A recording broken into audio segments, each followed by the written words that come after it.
Assalamualaikum warahmatullahi wabarakatuh dan salam sejahtera. Hai, saya Puan Syakirah binti Muhammad Fazil, Guru Pendidikan Seni Visual Kolej Tingkatan 6 Kulim.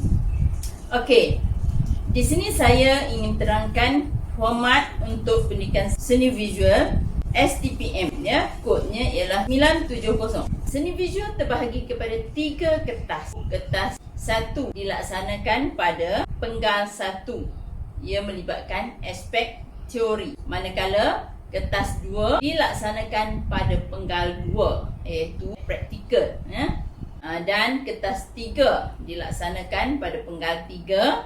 Kertas ini lebih kepada penyelidikan ya. Di sini saya nak perincikan setiap kertasnya, iaitu setiap penggal. Penggal 1 atau kertas 1 iaitu 970/1. Ia lebih kepada kertas teori iaitu apresiasi seni visual. Dalam penggal 1 ni dia ada 3 bahagian ya. Okey, untuk makluman semua, bahagian A ia adalah struktur. Soalan dia lebih kepada struktur, soalan struktur, iaitu soalan-soalan pendek. Markah dia ialah 35%. Manakala bahagian B, soalan ini soalan esei dan anda hanya perlu menjawab 2 daripadanya. Soalan ini soalan esei arah sederhana. Markah ialah 30% markah. Bahagian C pula iaitu soalan esei juga. Dia akan bagi 2 soalan dan kamu hanya akan pilih 1. Tapi bahagian C ni ia merupakan esei hebat ya. Kemahiran berfikir aras tinggi.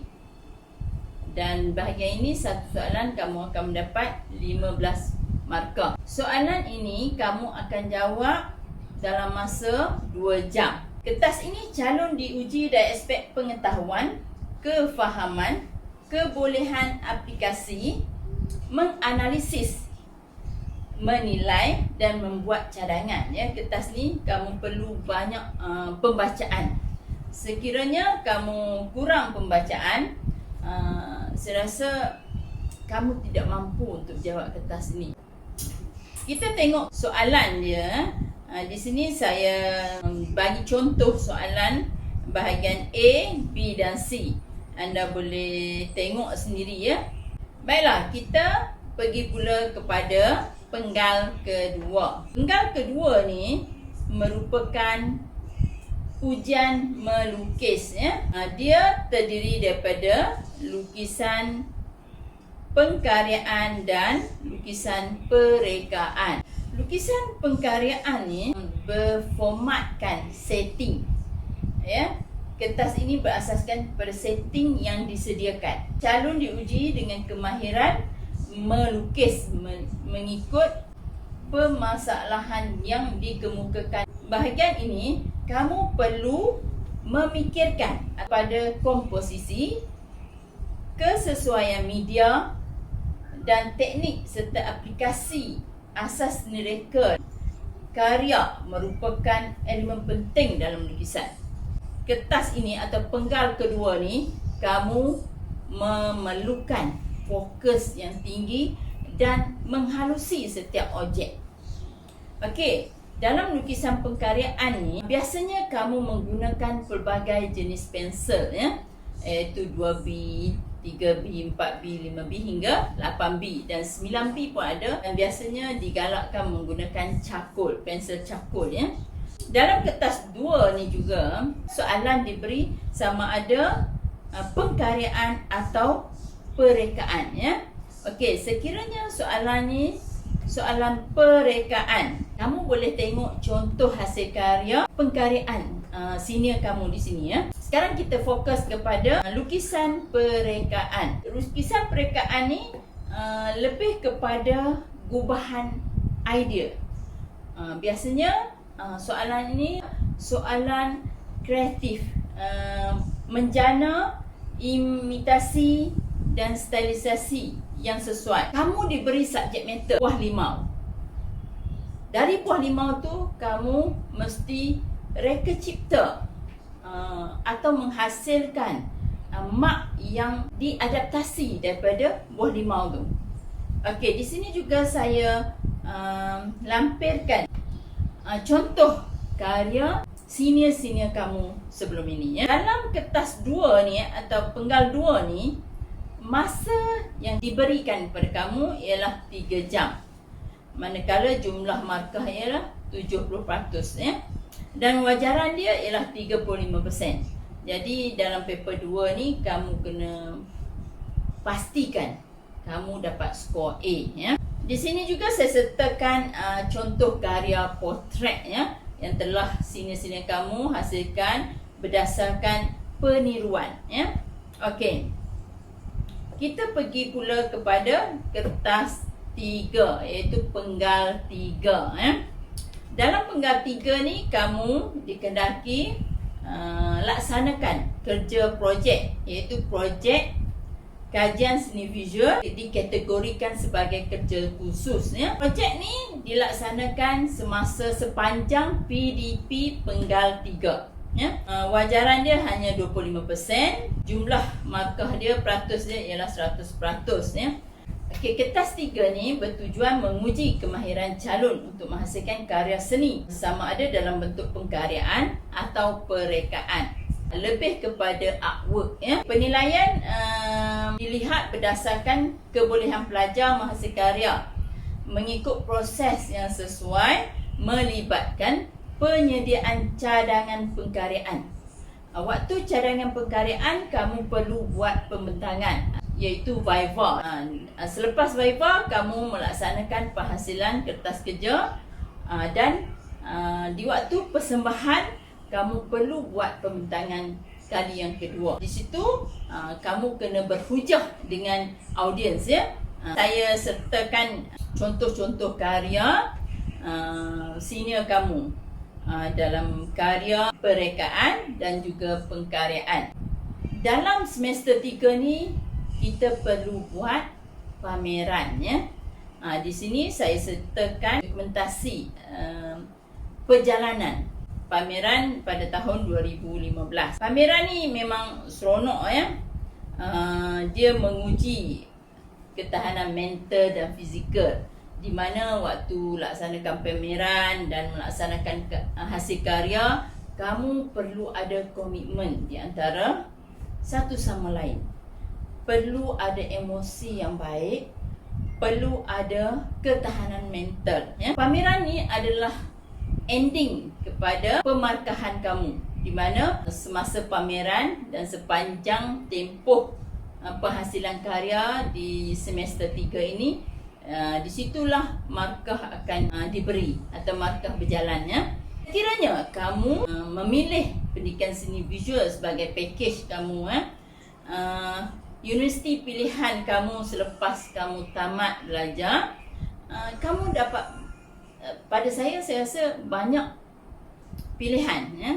Banyak universiti yang menawarkan, iaitu UiTM, USM, UM, UPSI, UPM, UTM. Rasa terlalu banyak, sama ada universiti awam dan universiti swasta menawarkan package berkaitan dengan seni visual. Okey, saya rasa kamu tak perlu risau sekiranya kamu mengambil package pendidikan seni visual.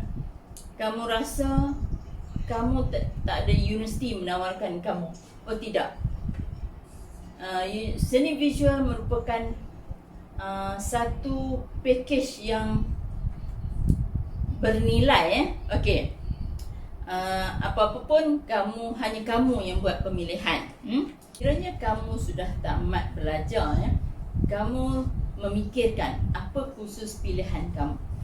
Okey, kursus pilihan kamu, manakah package seni visual? Kamu ada bahasa Melayu, ada pengajian am, ada perniagaan dan seni visual.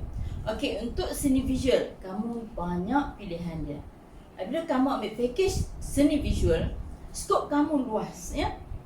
Di mana universiti menawarkan untuk subjek seni visual, kamu ada pelukis plan, kamu ada grafik designer, kamu ada kos seni halus, seni seramik, seni grafik,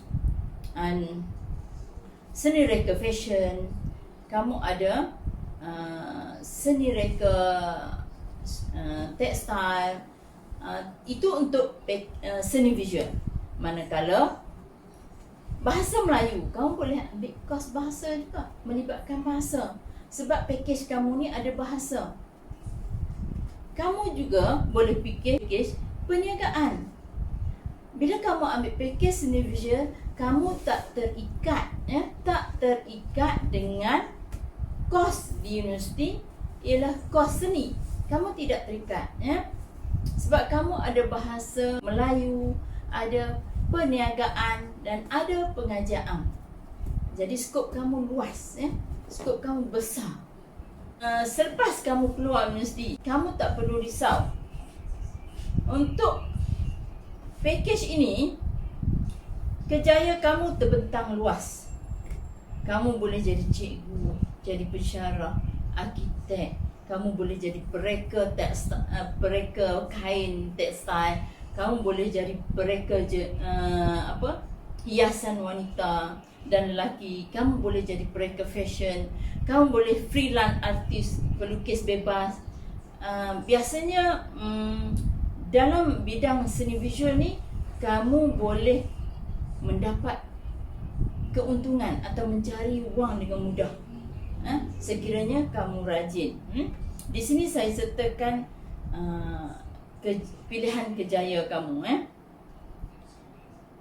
Okey, semua ada di tangan kamu.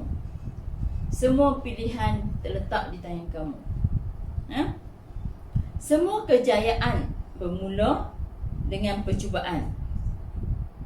Kamu kena cuba dulu. Jikanya anda tidak mencuba, pastinya anda tidak akan berjaya. Tapi setiap percubaan perlu usaha. Tiada usaha, tak ada kejayaan. Kalau kamu sekadar cuba tapi kamu tak berusaha, tak akan membuahkan hasil, Okey. Rumusan daripada apa yang saya ketengahkan tadi, siapa sahaja boleh menjadi kreatif dan genius, Kamu perlu minat. Tu perlu kaedah. Kaedah ni dibimbing oleh saya. Kaedah yang betul, cara yang betul. Dan pengalaman. Pengalaman ni berdasarkan apa yang kita alami. Kita ambil pengalaman-pengalaman yang lalu, jadikan karya kita. Okey? Hendak 1000 daya, tak hendak 1000 dalih. Itu saja. Saya rasa di sini saja untuk penerangan tentang pakej pendidikan seni visual untuk pilihan anda.